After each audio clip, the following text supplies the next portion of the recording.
So today we are going to start a new chapter which is liabilities of auditor.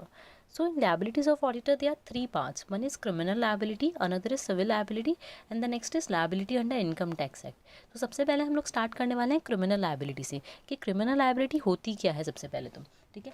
Liabilities of auditor chapter में actually concept क्या cover कर रखा है उसमें बता रखा है कि जो ऑडिटर होता है ना उसकी लाइबिलिटी होती है सर्टेन केसेस के अंदर। फॉर एग्जांपल अगर उसने कुछ डिफॉल्ट किया है या अगर उसने कुछ मिसलीडिंग स्टेटमेंट्स दिए हैं तो उस केस में उसकी क्या क्या लाइबिलिटी होगी।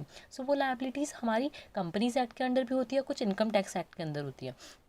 सो कंपनीज एक्ट के अंदर कुछ है सेक्शन 447 है जिसमें हमको फ्रॉड की वजह से पनिशमेंट मिलती है और क्रिमिनल लाइबिलिटी और सिविल लाइबिलिटीज़ के अलग अलग सेक्शन है। ठीक है, सो सबसे पहले हम स्टार्ट करने वाले हैं criminal liability. So these are the charts जो मैं चार्ट सी की पूरा चैप्टर इस चार्ट में कवर हो रहा है। ये चार्ट पंकज गर्ग सर के हैं। So okay, so now I am starting with criminal liability. So criminal liability में सबसे पहले क्या बता रखा है, जो क्रिमिनल लाइबिलिटी होती है उसका सेक्शन है सेक्शन 34। ठीक है, सेक्शन 34 में क्रिमिनल लाइबिलिटी है। उसमें क्या बता रखा है, क्रिमिनल लाइबिलिटी किस केस में है। पहली क्रिमिनल लाइबिलिटी है criminal liability for misstatement in prospectus, कि अगर हम स्टेटमेंट प्रॉस्पेक्टस में कुछ भी मिस स्टेटमेंट होता है उससे रिलेटेड क्रिमिनल लाइबिलिटी है।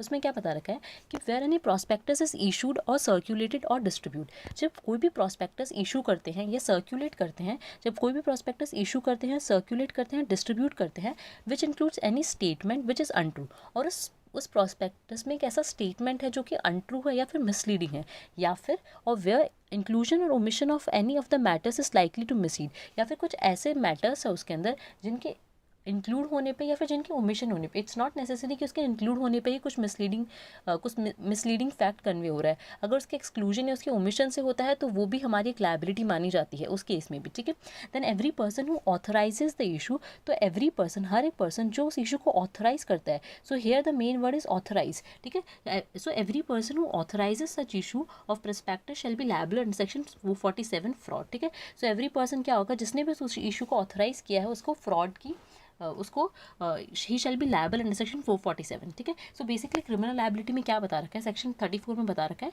कि जब भी कोई प्रॉस्पेक्टस इशू होता है, सर्कुलेट होता है, डिस्ट्रीब्यूट होता है, जिसमें कोई भी ऐसा एक स्टेटमेंट है, ठीक है, एकदम सिंपल लैंग्वेज में अगर हम देखें तो जब भी कोई प्रॉस्पेक्टस इशू हुआ है उस प्रॉस्पेक्टस में ऐसा कुछ स्टेटमेंट है जो कि अनट्रू है या फिर जो मिसलीडिंग है या फिर जिसके होने या नहीं होने से कुछ ऐसा मैटर है जो कि मिसलीड हो रहा है, तो जो भी पर्सन उस प्रॉस्पेक्टस को ऑथराइज करता है, उस प्रॉस्पेक्टस को जो भी ऑथराइज करेगा उसको लायबिलिटी होगी, he shall be liable under section 447। ठीक है, तो वो सेक्शन 447 के अंदर लायबल होगा। एकदम सिंपल सा सेंटेंस है इसमें कि अगर कोई भी प्रॉस्पेक्टस इशू किया है, उसमें कोई भी मिसलीडिंग स्टेटमेंट है और किसी भी पर्सन ने उसको ऑथराइज किया है, तो जिन जिन पर्सन ने उनको ऑथराइज किया वो सब पर्सन लायबल होंगे अंडर सेक्शन 447।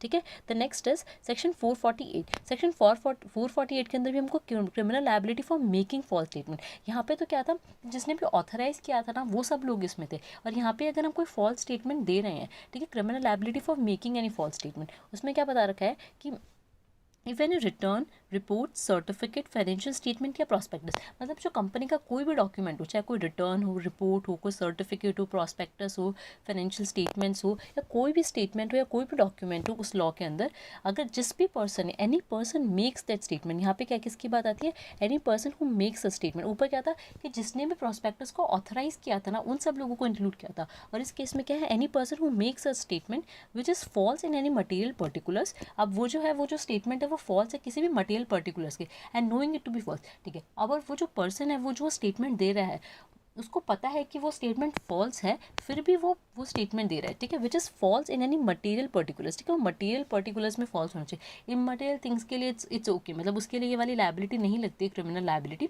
सो अगर मटेरियल पर्टिकुलर्स के लिए वो स्टेटमेंट फॉल्स है और जो पर्सन ने उसको स्टेटमेंट को दिया है उसको पता है कि वो स्टेटमेंट फॉल्स है, ठीक है, या फिर उसने कोई भी ऐसा मटेरियल फैक्ट ओमिट किया है जो उसको पता है कि वो मटेरियल है फिर भी उसने ओमिट किया है। ठीक है, सो अगर उसने कोई भी ओमिट किया है मटेरियल फैक्ट और knowing it to be material, और उसे पता था कि वो फैक्ट मटेरियल है फिर भी उसने वो फैक्ट ओमिट किया है, सो उस केस में भी वो लायबल हो जाएगा अंडर सेक्शन 447। ठीक है, अब नेक्स्ट है पनिशमेंट फॉर फ्रॉड। अभी वो जो फ्रॉड हुआ है उसका पनिशमेंट क्या है, ठीक है, अब इसके पनिशमेंट क्या है, any person who is found to be guilty of fraud. So कोई भी पर्सन जो भी गिल्टी होता है फ्रॉड में, मतलब ऊपर वाला कोई भी केसेस में, सेक्शन 34 के अंदर जो क्रिमिनल लायबिलिटी होती है तो उस केस में, या फिर सेक्शन 448 के अंदर जो भी क्रिमिनल लायबिलिटी होती है फॉर मेकिंग फॉल्स स्टेटमेंट उस केस में, इन दोनों में से किसी भी केसेस में अगर वो गिल्टी है तो क्या होगा, if any person who is found to be guilty of fraud, तो और फ्रॉड का अमाउंट कितना होना चाहिए, फ्रॉड का अमाउंट कितना है, एटलीस्ट 10 लाख और 1% of turnover which ever is lower. ठीक है, तो फ्रॉड का अमाउंट कितना होना चाहिए, या तो 10 लाख रुपए या फिर 1% of turnover which ever is lower. ठीक है, इनमें से जो भी लोअर अमाउंट होगा उससे ज़्यादा अगर फ्रॉड का अमाउंट है, ठीक है, अगर उससे ज़्यादा फ्रॉड का अमाउंट है तो उसके लिए हमको पनिशमेंट कितने की मिलेगी, इस punishable with imprisonment for a term 6 months to 10 years। ठीक है, उस केस में इम्प्रिजनमेंट कितनी की है, 6 महीने से लेकर 10 साल तक की। ठीक है, उस केस में इम्प्रिजनमेंट कब तक की है, या तो 6 मंथ से 10 years तक की। एंड ठीक है, साथ में चीज़ क्या बता रही है, and he shall also be liable to fine, उसको फाइन भी लग सकता है, which shall not be less than the amount involve in the fraud. और ये चीज़ हमको ध्यान रखनी है कि उस केस में जो फाइन होगा वो जितना अमाउंट फ्रॉड में इन्वॉल्व है उतना तो लगेगा ही। ठीक है, but which may extend to 3 times the amount involve in the fraud, और वो फाइन एक्सटेंड कितना हो सकता है, 3 times the amount involve in the fraud. ठीक है, उसके बाद में क्या बता रखा है, provided that where the fraud is in question involve public interest. क्या बता रखा है कि जो भी फ्रॉड है अगर उसमें पब्लिक इंटरेस्ट इन्वॉल्व हो ना, सिंस अब ये पब्लिक इंटरेस्ट इन्वॉल्व हो गया तो उसमें मिनिमम इम्प्रिजनमेंट की कंडीशन डाल दी है which is not less than 3 years। ठीक है, अगर पब्लिक इंटरेस्ट इन्वॉल्व हो गया उस केस में, अगर तुमने कोई भी फ्रॉड किया है तो उस केस में मिनिमम तुमको 3 साल का इम्प्रिजनमेंट तो हो गई। ठीक है, अब नेक्स्ट कंडीशन है कि जहाँ पे फ्रॉड अगर लेस देन 10 लाख और 1% ऑफ टर्नओवर, मतलब ऊपर जो कंडीशन दे रखी है उससे ज़्यादा की फ्रॉड की दे रखी थी, अगर उससे कम का फ्रॉड हो रहा है तो उस केस में क्या आएगा, और also the fraud does not involve public interest, because public interest की भी अलग से कंडीशन दे रखी है। सो उस केस में क्या आएगा, fraud shall be punishable with the imprisonment up to 5 years और with the fine which may extend up to 20 lakh और बोथ। ठीक है, सो बेसिकली क्या बोल रहा है, उस केस में कितना होगा, या तो ना 5 साल तक का इम्प्रिजनमेंट हो सकता है, और विद फाइन चाहिए तो फाइन लग भी सकता है, नहीं भी लग सकता, दोनों केसेस है, विच may extend up to 20 lakhs और बोथ। ठीक है, सो इम्प्रिजनमेंट कब तक कहाँ तक का होगा, मैक्सिमम 5 years का, और जो फाइन होगा वो मैक्सिमम 20 lakhs तक का होगा। ठीक है, तो this is the whole condition for criminal liabilities. So बहुत ही बेसिक सेक्शन है, तीन इसमें पार्ट कवर कर रखे हैं। सबसे पहले हमने देखा था क्रिमिनल लायबिलिटी में कि सेक्शन 34 था। सेक्शन 34 में क्या बोल रखा था, सिंपल सा कि अगर कोई प्रॉस्पेक्टस इशू हुआ है, ठीक है, उस प्रॉस्पेक्टस में कोई भी एक ऐसा स्टेटमेंट है जो कि अनट्रू है या फिर मिसलीडिंग है, ठीक है, उस केस में जिस भी पर्सन ने उस प्रॉस्पेक्टस को ऑथराइज किया है उन सब पर्सन्स के ऊपर सेक्शन 447 की लायबिलिटी लगेगी। ठीक है, नेक्स्ट इज अगर किसी ने खुद ने फॉल्स स्टेटमेंट दिया है, ठीक है, उसको, और वो 2 केसेस में है। पहला केस क्या है कि अगर उस पर्सन को पता था कि वो फॉल्स स्टेटमेंट दे रहा है फिर भी उसने फॉल्स स्टेटमेंट दिया, और दूसरा केस है कि उसने कोई भी कैसा मटेरियल फैक्ट ओमिट किया है जो कि उसको पता था कि मटेरियल है फिर भी, उस केस में भी उसको 447 के अंदर लायबिलिटी लग जाएगी। और 447 की लायबिलिटी क्या है, 447 की लायबिलिटी 3 टाइप्स है एक्चुअली। सबसे पहले क्या है, अगर हमारा फ्रॉड अमाउंट 10 लाख और 1% of turnover which ever is lower से ज़्यादा का है तो उस केस में कितना हमारा होगा, 6 months to 10 years का हमको इम्प्रिजनमेंट होगा। एंड जो फाइन होगा वो मिनिमम कितना होगा, amount involve in the fraud, और कहाँ तक एक्सटेंड हो सकता है, 3 times the amount involve in the fraud. ठीक है, और जहाँ पे फ्रॉड इन क्वेश्चन हमको ये बता रहा है कि पब्लिक इंटरेस्ट इन्वॉल्व करता है तो उस केस में इम्प्रिजनमेंट मिनिमम 3 साल का होगा। और जहाँ पे अगर हमारी अमाउंट 10 लाख और 1% of turnover which ever is lower से कम की अमाउंट है उस केस में हमारा इम्प्रिजनमेंट तो 5 years तक का होगा, और जो फाइन होगा वो 20 लाख तक एक्सटेंड कर सकता है, और मतलब ये फाइन और इम्प्रिजनमेंट दोनों भी लग सकते हैं। The next is civil liability for misstatement in prospectus. ठीक है, इसमें क्या बोलता है कि अगर हमने प्रॉस्पेक्टस में कुछ भी मिस स्टेटमेंट हुआ है उससे रिलेटेड सिविल लायबिलिटी की बात करता है। तो सबसे पहले इसको कौन सा सेक्शन गवर्न करता है, section number 35। Civil liability for misstatement is in prospectus is govern by section number 35। इसमें क्या बोल रखा है, where a person has subscribe for securities of a company acting on any statement included, मतलब कोई भी एक पर्सन है, कोई भी जनरल पब्लिक है, उसने क्या किया, उस पर्सन ने सब्सक्राइब किया। ठीक है, जैसे कोई IPO या कुछ भी FPO कुछ भी इशू हुआ उस केस में क्या हुआ, उस पर्सन ने सब्सक्राइब किया for securities of the company, उस कंपनी ने जो भी सिक्योरिटीज़ इशू की थी उसके ऊपर सब्सक्राइब किया। Acting on any statement included, किसके ऊपर, उसने वो सब्सक्राइब किया उस स्टेटमेंट के ऊपर जो कि इंक्लूड हुआ था। Acting on any statement included और the inclusion or omission of any matter. ठीक है, या तो कोई स्टेटमेंट या कोई भी मैटर जो इंक्लूड हुआ है, जिसको कोई ऐसा मटेरियल मैटर है जिसको ओमिट कर दिया उन लोगों ने इन द प्रोस्पेक्टस, और ये सब चीज़ें कहाँ पे लिखी हुई थी, ये सब प्रोस्पेक्टस में था। ठीक है, सो बेसिकली क्या बोल रखा था, which is misleading and has sustained any loss. अब वो जो स्टेटमेंट था ना प्रोस्पेक्टस में वो मिसलीडिंग था, और उसकी वजह से क्या हुआ है, कोई भी लॉस या डैमेज हुआ है उस पर्सन को, ठीक है, जिस पर्सन ने सब्सक्राइब किया है।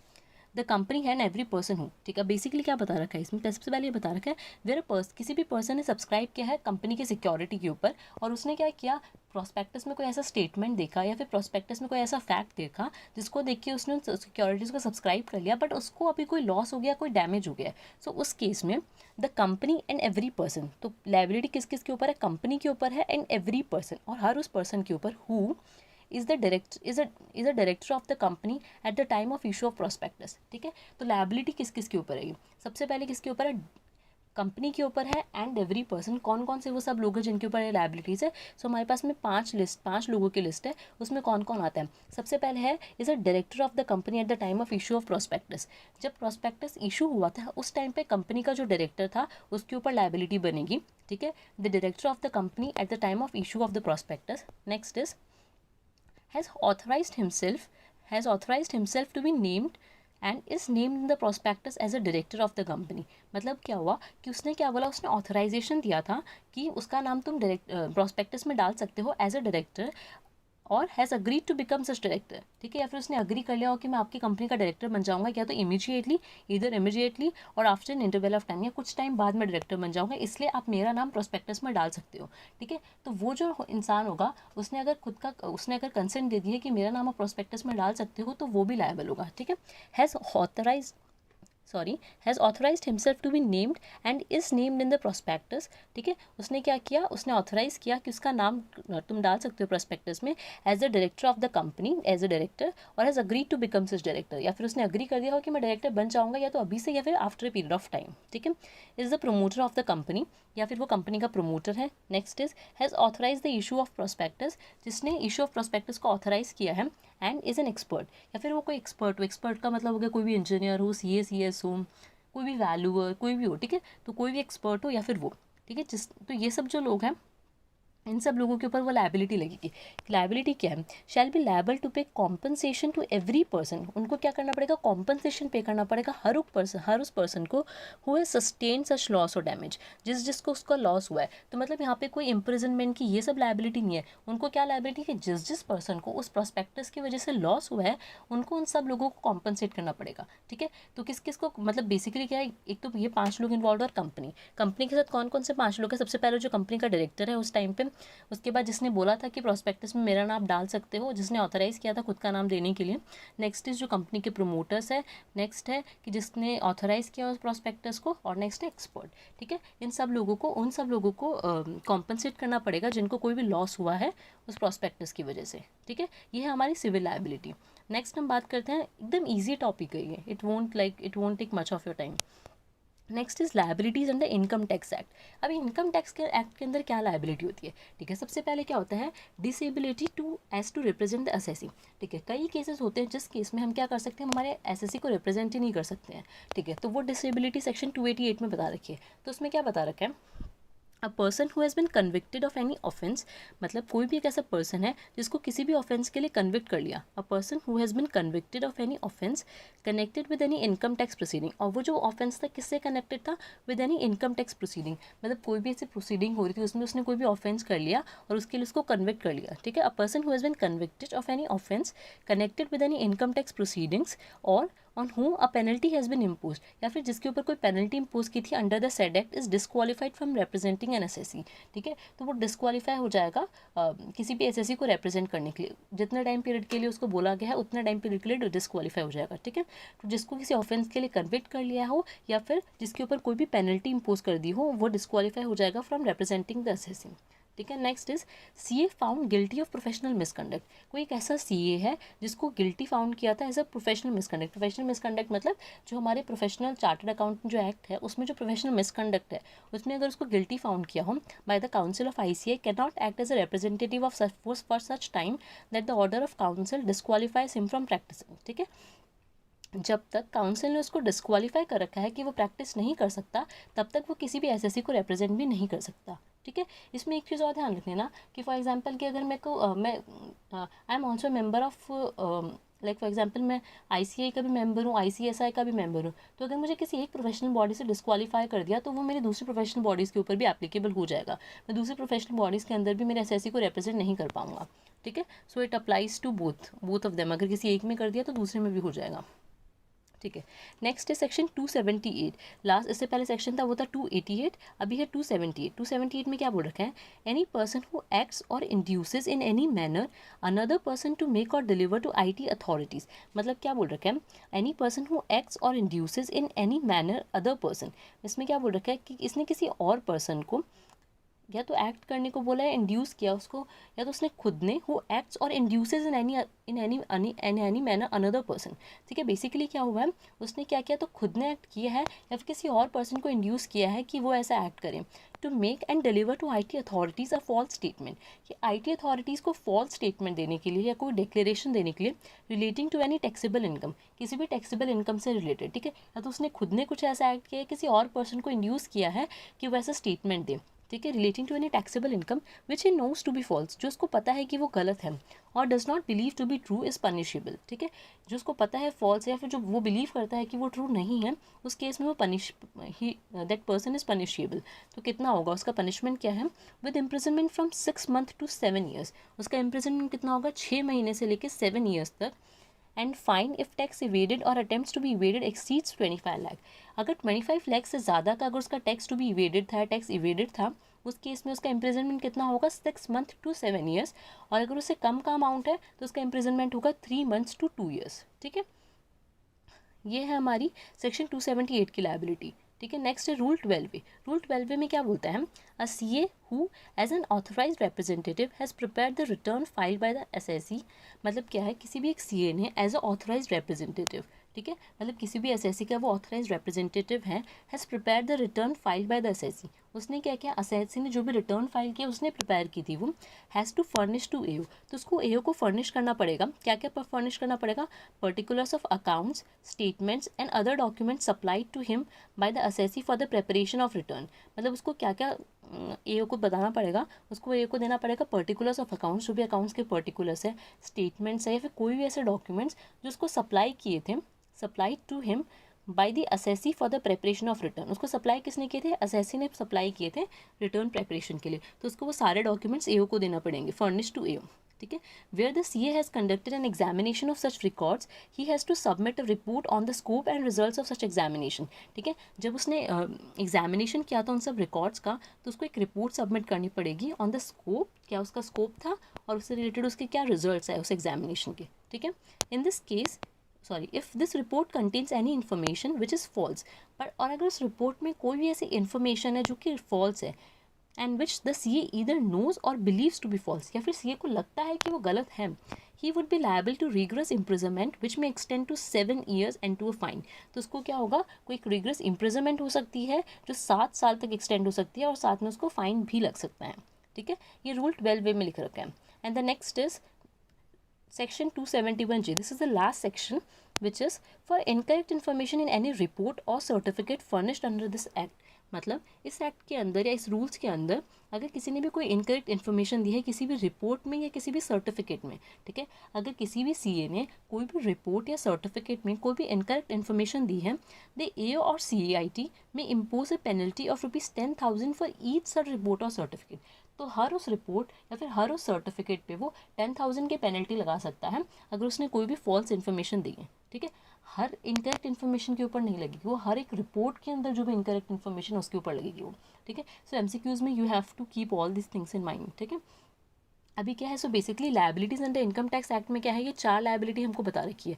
सबसे पहले लायबिलिटी हमको बता रखी है सेक्शन 288 के अंदर, उसमें बता रखा है कि तुम ना किस किस केसेस में SSE को रिप्रेजेंट नहीं कर सकते हो। तो पहला बता रखा है अगर तुमको किसी ऑफेंस के लिए कन्विक्ट कर लिया है या फिर तुम्हें कभी कोई पेनल्टी पे करनी पड़ी हो उस एक्ट के अंदर, उस केस में तुम SSE को रिप्रेजेंट नहीं कर सकते हो। दूसरा केस, अगर तुम किसी भी प्रोफेशनल मिसकंडक्ट के लिए अगर तुमको काउंसिल जो होता है वो तुमको डीबार कर देता है, मतलब डिस्क्वालीफाइज यू फ्रॉम प्रैक्टिसिंग, उस केस में तुम SSE को रिप्रेजेंट नहीं कर सकते हो। ठीक है, ये सेक्शन 288 में था। 278 में बता रखा था अगर कोई भी पर्सन होता है वो या तो खुद या किसी और पर्सन को बोल के अगर टैक्स अथॉरिटीज़ को कोई भी फॉल्स इन्फॉर्मेशन देता है तो उस केस में भी वो लायबल होगा फॉर पनिशमेंट। वो क्या होगा, अगर 25 लाख से ज़्यादा का अमाउंट है तो उस केस में उसको 6 मंथ्स टू 7 ईयर्स तक की उसको जेल हो सकती है, इम्प्रिजनमेंट हो सकता है, और अगर 25 लाख से कम का अमाउंट है तो 3 मंथ्स टू 2 ईयर्स की हो सकती है। ठीक है, रूल 12 में क्या बता रखा है, सबसे पहले CA को अथॉरिटीज़ को सारी पर्टिकुलर्स ऑफ अकाउंट स्टेटमेंट्स और सब डॉक्यूमेंट्स अप्लाई करने पड़ेंगे जो भी उसने एसएससी के लिए ऑब्टेन किए थे for preparation of return. Next is अगर ना उसको एक रिपोर्ट देनी पड़ेगी, अगर उसने कोई भी एग्जामिनेशन किया है तो उसको एक रिपोर्ट देनी पड़ेगी अथॉरिटीज़ को। बट अगर उसने उसमें कुछ भी मिसलीडिंग या कुछ भी फॉल्स स्टेटमेंट्स दिए हैं तो उस केस में उसको फिर से इम्प्रिजनमेंट हो सकता है, और इम्प्रिजनमेंट 7 ईयर्स तक का हो सकता है और फाइन भी लग सकता है। लास्ट इज 271J, उसमें बोल रखा है कि तुम अगर किसी भी रिपोर्ट या किसी भी सर्टिफिकेट में कोई इनकरेक्ट इन्फॉर्मेशन बोलते हो, कुछ इनकरेक्ट इन्फॉर्मेशन अथॉरिटीज़ को देते हो, तो उस केस में क्या होगा कि तुमको पेनल्टी लगेगी 10,000 फॉर ईच सच रिपोर्ट और सर्टिफिकेट। ठीक है, so these are the liabilities under income tax act. सो ये जो सारी लायबिलिटीज़ है ये इनकम टैक्स एक्ट 1961 के अंदर थी, और जो पहले वाली जो क्रिमिनल और सिविल लायबिलिटी थी वो हमारी कंपनीज एक्ट 2013 के अंदर थी। ठीक है, अब इनके जनरली क्वेश्चंस कैसे आ जाते हैं। फॉर एग्जांपल तुमसे अगर पूछ लिया कि one question which came in exam in May 16 is Mr. Arjun, a newly qualified chartered accountant, started his practice, wants to specialize in audit of corporate and required your advice on criminal liabilities of an auditor under Companies Act 2013. Kindly guide him. मतलब क्या बोल रखा था, कोई भी एक अर्जुन था, वो एक न्यूली क्वालिफाइड चार्टर्ड अकाउंटेंट था, उसने अपनी नई नई प्रैक्टिस स्टार्ट की और वो ऑडिट में स्पेशलाइज करना चाहता है कॉर्पोरेट्स की। ठीक है, उसको तो आपकी एडवाइस चाहिए क्रिमिनल लायबिलिटीज़ के ऊपर। तो बहुत ही बेसिक क्वेश्चन है, तुमको क्रिमिनल लायबिलिटीज़ बतानी है जो हमने तीनों पढ़ी थी।